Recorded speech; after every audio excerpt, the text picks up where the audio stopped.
Price के साथ और ज़्यादा माइलेज चाहिए, ज़्यादा अच्छा लुक चाहिए तो इसमें जा सकते हैं। तो ये देखिए इसके हैलोजन के साथ आती है, ये टोटल एलईडी के साथ है। फुट का बंदा अगर लेना चाहते हैं तो बड़े आसानी के साथ ले सकता है, क्योंकि देखिए मेरे इतना घुटना मुड़े हुए हैं। इसका कुशनिंग तो ठीक है लेकिन थाई सपोर्ट आपको मिलने वाला नहीं। स्पीड की बात किया जाए तो दोनों सिमिलर हैं थोड़ा बहुत। हेलो दोस्तों, कैसे हैं आप सब लोग? उम्मीद करते हैं सब लोग ठीक होंगे। तो दोस्तों आज हमारे पास है देखिए FZS, जो ये है 150 सीसी की यामाहा की। इधर है हीरो स्ट्रीम 125R। आज इन दोनों का कंपैरिजन करने वाले हैं। जो मतलब स्पोर्ट बाइक लेना चाहते हैं तो FZ में जाएं या स्ट्रीम में जाएं। तो इन दोनों के अनुसार आज लुक से स्टार्ट करेंगे। तो इसका लुक देखिए, देखने में दोनों का काफ़ी अच्छा लग रहा है। हालांकि ये थोड़ा सा इसका प्राइस ज़्यादा है, लगभग 1,31,000 के लगभग इसका ऑन रोड प्राइस पड़ रहा है बेस मॉडल का। इसका बेस मॉडल 1,05,000 अभी फिलहाल GST के बाद कट ऑफ हो गया है, नहीं तो पहले 1,13,000 14,000 में अभी आता था। 9,000 लगभग इसका प्राइस ड्रॉप हो चुका है। इसका टॉप मॉडल आता है अभी 1,10,000 11,000 ABS मॉडल जो हमारे पास है। ये हीरो स्ट्रीम 125R, ये देखिए ABS मॉडल है। ये भी नॉर्मली है, हालांकि ये इसका टॉप मॉडल की बात नहीं कर रहे हैं, ये वर्जन 3 है, वर्जन 4 की बात नहीं कर रहे हैं। और वर्जन 4 भी लगभग 1,00,000 है, अभी 32-33,000 में फिलहाल अभी आ रहा ऑन रोड। ये पहले ही लिए थे तो थोड़ा पुरानी हो गई है, तो 1,31,000 में ये पड़ी थी। अभी GST के बाद इसका जो भी प्राइस बढ़ा था फिर से नॉर्मल आ गया है। इसका प्राइस बहुत कम हो गया है, मतलब स्प्लेंडर जितने में पहले आती थी 1,05,000 में टॉप मॉडल, उतने में इसका बेस मॉडल मिल जा रहा है। मतलब 5,000 खर्चा करेंगे स्प्लेंडर से तो आपको पहले के अनुसार स्प्लेंडर का प्राइस का बात करें, अभी स्प्लेंडर का भी 8 से 9,000 प्राइस ड्रॉप हो चुका है। तो इन दोनों का लुक के बात किया जाए तो मेरे हिसाब से भी देखिए, मेरी भी बाइक है, इस वजह से मेरे को ये थोड़ा सा ज़्यादा स्पोर्ट लुक के मामले में ज़्यादा बेहतरीन लग रही है। हालांकि पावर की बात किया जाए तो पावर के मामले में ये ज़्यादा है, क्योंकि 150 सीसी का इंजन आता है, उसमें 125 सीसी का 124.7 सीसी का इंजन आता है। पावर की बात किया जाए तो ये 12.4 PS पावर के साथ आती है, जो 7250 RPM तक जाती है। मतलब यहाँ पर ये थोड़ा सा ज़्यादा हावी हो जाती है पावर के मामले में। हालांकि 150 सीसी भी है, इससे 25 सीसी ज़्यादा है। और यहाँ पर पावर की बात किया जाए तो 11.55 PS पावर के साथ आती है। यानी हीरो ने 125 सीसी में ज़बरदस्त पावर दी है। मतलब NS में इतना पावर आती है, उसके बाद है सबसे ज़्यादा पावरफुल बाइक स्ट्रीम है। राइडर वगैरह में पावर है लेकिन उतना पावर नहीं। यहाँ पर टॉर्क की बात किया जाए तो 13.3 न्यूटन-मीटर टॉर्क के साथ आती है, और टॉर्क में वो थोड़ी सी कम है, इसमें 10.5 न्यूटन-मीटर टॉर्क के साथ आती है। तो टॉर्क के मामले में ये ज़्यादा है। इसका वेट 134 kg वेट फिलहाल वर्जन 3 में आता था, अभी 136 kg वेट आता है। और उसका अभी भी 136 kg वेट आता है। मतलब 125 सीसी की बाइक 136 kg वेट, और इधर 150 सीसी की बाइक 136 kg वेट। मतलब वेट के मामले में दोनों सिमिलर है, कोई ज़्यादा डिफरेंस है नहीं। हालांकि हीरो ने ज़्यादा ही भारी बाइक बना दी है। टायर की बात किया जाए तो इसके आते हैं लगभग तो इसका टायर की बात किया जाए तो इसका आता है 90-90-17 आगे का टायर। और इसका टायर प्रोफाइल थोड़ा सा ज़्यादा चौड़ा है, और यहाँ पर मेंशन भी किया गया है देखिए 180-17, मतलब 17 एलॉय है और टायर थोड़ा सा ज़्यादा चौड़े हैं। और इसका टायर का बात किया जाए तो इसका आता है 120-80-17, और इसका टायर आता है 140, इसका टायर आता है 140-60-17। मतलब टायर का हाइट एलॉय का दोनों का सेम है, चौड़ाई इसका 140 है, उसका 20 है। मतलब 125 सीसी में 120 टायर जो अभी फिलहाल कोई भी बाइक में नहीं आता, ना NS में आता, ना राइडर में आता, ना CB हॉर्नेट 125 में आता। मतलब सबसे ज़्यादा हाई प्रोफाइल टायर है। अब माइलेज की बात किया जाए तो माइलेज में काफ़ी ज़्यादा डिफरेंस है। ये 150 सीसी में सबसे ज़्यादा माइलेज देने वाली बाइक है यामाहा की, क्योंकि इसमें प्राइस भी ज़्यादा ही है। और यामाहा की वैसे भी रिफाइनमेंट इंजन काफ़ी ज़्यादा माना जाता है। यामाहा की बाइक ऐसे ही नहीं बिकती हैं, और इतना प्राइस होने के बाद भी ज़बरदस्त सेल कर जाती हैं। R15 FZ वगैरह।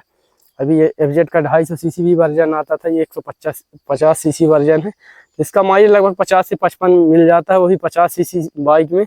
और इसका सीटिंग की बात किया जाए तो सिंगल सीट के साथ आती है, जो ज़बरदस्त इसका सीटिंग है।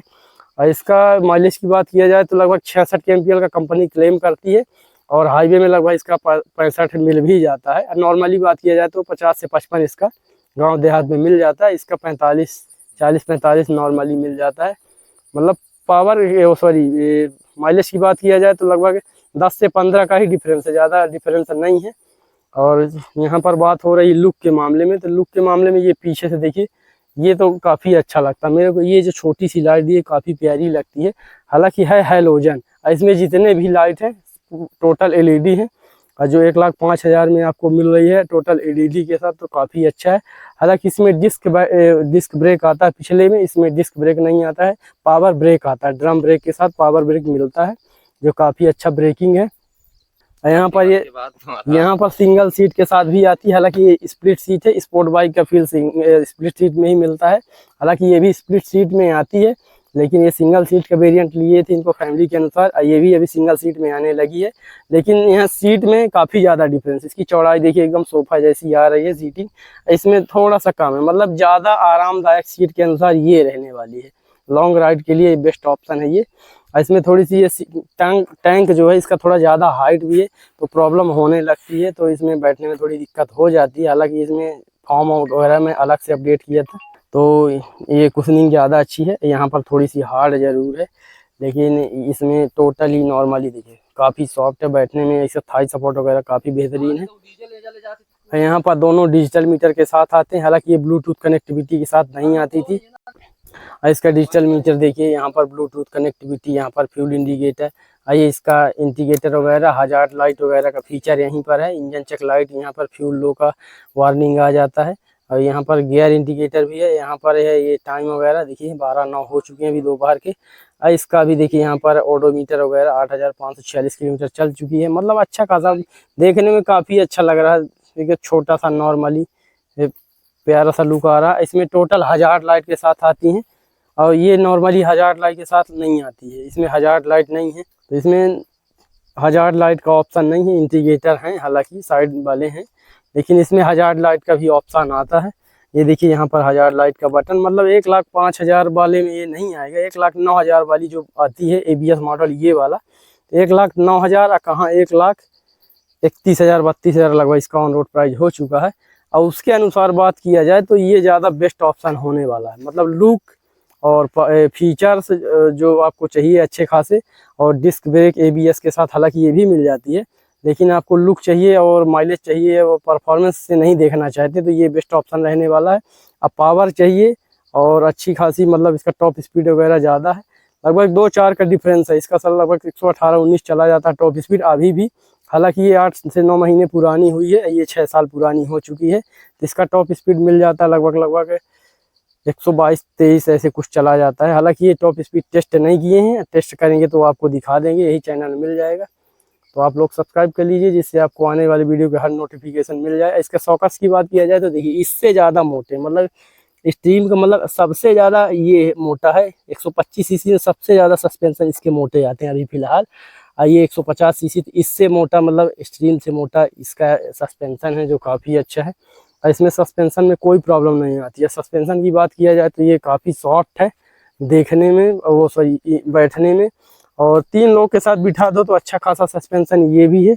और यहाँ पर ब्रेक ऑयल वगैरह देखिए अपर लोअर यहाँ पर मेंशन है, जैसे ऑयल वगैरह कम हो जाए तो यहाँ पर डला सकते हैं, आदमी खुद देख सकता है, एजेंसी जाने की ज़रूरत नहीं है।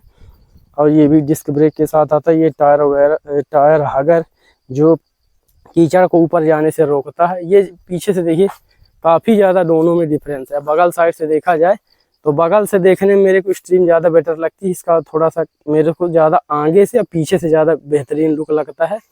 और उसका तो आप चारों साइड से कहीं भी देख लो, लुक के मामले में तो सबको पता है ये क्यों इतना नंबर 1 सेलिंग चल रही है। 20 से 25,000 महीने के सेल कर रहा है हीरो, तो लुक तो होगा तभी इतना सेल हो रही है। प्राइस के मामले में काफ़ी अच्छा, जिससे इसमें मतलब लेने में भी आसानी हो रही लोगों को, स्पोर्ट बाइक का फील भी मिल रहा है। मतलब जिसको कम प्राइस के साथ और ज़्यादा माइलेज चाहिए, ज़्यादा अच्छा लुक चाहिए तो इसमें जा सकते हैं। और जिसको मतलब वो भी फीचर लोडेड है, मतलब इसमें उतना फीचर नहीं है अभी फ़िलहाल। वर्जन 4 में फीचर ब्लूटूथ कनेक्टिविटी वगैरह का आने लगा है, और इसमें तो पहले से ही है जो सबको पता है, और देखने में वैसे भी अच्छी खासी है। लेकिन हाइट के अनुसार बात किया जाए तो FZ ज़्यादा ऊँची बाइक है, और यहाँ से देखने में काफ़ी मोटी तगड़ी लगती भी है।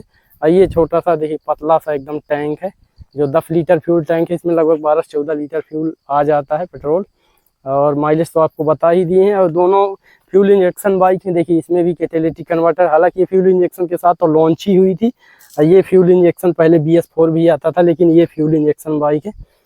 तो ये देखिए इसके हैलोजन के साथ आती है, ये टोटल LED के साथ आती है। तो दोस्तों अभी इसका रह गया है सीटिंग कैपेसिटी, मतलब सीट हाइट, मतलब दोनों सीट हाइट के मामले में कौन सी बेस्ट रहने वाली है। तो सीट के मामले में हाल फिलहाल अभी ये गड्ढे में खड़ी है, मेरी हाइट है 5 फुट 9 इंच, जो काफ़ी अच्छा है। लेकिन 5 फुट का बंदा अगर लेना चाहते हैं तो बड़े आसानी के साथ ले सकता है, क्योंकि देखिए मेरे इतना घुटना मुड़े हुए हैं। तो मतलब 5 फुट का बंदा भी इसको 5 फुट 2 इंच का बंदा बड़े आसानी के साथ चला सकता है। तो सीट हाइट तो काफ़ी अच्छा, लेकिन बैठने में ये ज़्यादा मेरे को बेहतरीन लग रही है। मैं उसको बाइक को 8-9 महीने से चला रहा हूँ, लेकिन इतना मेरे को आराम नहीं मिलता जितना इसमें मिल रहा है। सीट कुशनिंग भी अच्छी है और थाई सपोर्ट सबसे ज़्यादा ज़रूरी होता है लॉन्ग राइड के लिए। थाई सपोर्ट जो काफ़ी अच्छा, बैठने में मज़ा आ जाता है इसमें। तो बैठने में ये ज़्यादा बेटर रहने वाली है। और अभी फ़िलहाल इसका भी टेस्ट कर लेते हैं। तो इसका टेस्ट मैं वैसे भी 9 महीने से कर रहा हूँ। इसका कुशनिंग तो ठीक है, लेकिन थाई सपोर्ट आपको मिलने वाला नहीं है, क्योंकि थाई सपोर्ट इसमें सीट की चौड़ाई दिखा देते हैं। देखिए एकदम सकरी सी सीट आती है और इसका चौड़ाई आप देख सकते हैं कि इतना चौड़ा आता है, लगभग 8 आंगुर के बराबर। इसका आता है लगभग 6 आंगुर, मतलब उसका चौड़ाई ज़्यादा है। अब बैठने के अनुसार ज़्यादा बेहतरीन ऑप्शन ये रहने वाला है। तो इन दोनों का पूरा रिव्यू कर दिए। हालांकि इसमें 700 लगभग सर्विस कॉस्ट आ जाता है, इसमें 600 650, मतलब सर्विस कॉस्ट दोनों का सिमिलर रहने वाला है। प्राइस बस थोड़ा बहुत ज़्यादा कम है। अब वो आप लोगों का भी फिलहाल स्मार्ट हाइब्रिड के साथ जो आती है यामाहा की FZ, जो काफ़ी अच्छी बाइक लॉन्च की है। लेकिन टॉप स्पीड की बात किया जाए तो दोनों सिमिलर हैं, थोड़ा बहुत फ़र्क है। हालांकि 150 सीसी कहाँ 125 सीसी, लेकिन हीरो को भी दाद देनी पड़ेगी। 125 सीसी में अगर 119 टॉप स्पीड जा रही है, किसी किसी की तो 122 जाती है, मेरी तो 119 जाती है, क्योंकि लिमिटर प्रॉब्लम है इसमें। लिमिटर पहले से ही है, तो लिमिटर तो काफ़ी अच्छा हीरो ने काम किया, जो लिमिटर देके बहुत अच्छा काम किया। इंजन सेफ्टी बढ़ जाती है, जैसे आप लिमिटर क्रॉस करेंगे तो ऑटोमेटिक इंजन बैक कर देगा, जिससे आप टॉप स्पीड ज़्यादा ना ले जा सको, नहीं तो बाइक में प्रॉब्लम हो सकती है। तो यही था इसका दोनों का और कंपैरिजन जो दिखा दिए आपको, सीट हाइट के अनुसार भी वैसे भी, मतलब जो जैसे है पूरा A to Z बता दिए वीडियो में। अब आपको कौन सी लेने हैं वो आप लोग अपने अनुसार बजट के अनुसार देख सकते हैं। अभी फ़िलहाल इन दोनों का वीडियो भी आने वाला है रेस का, तो अभी आपको दिख जाएगा किसमें ज़्यादा पावर है किसमें ज़्यादा नहीं है।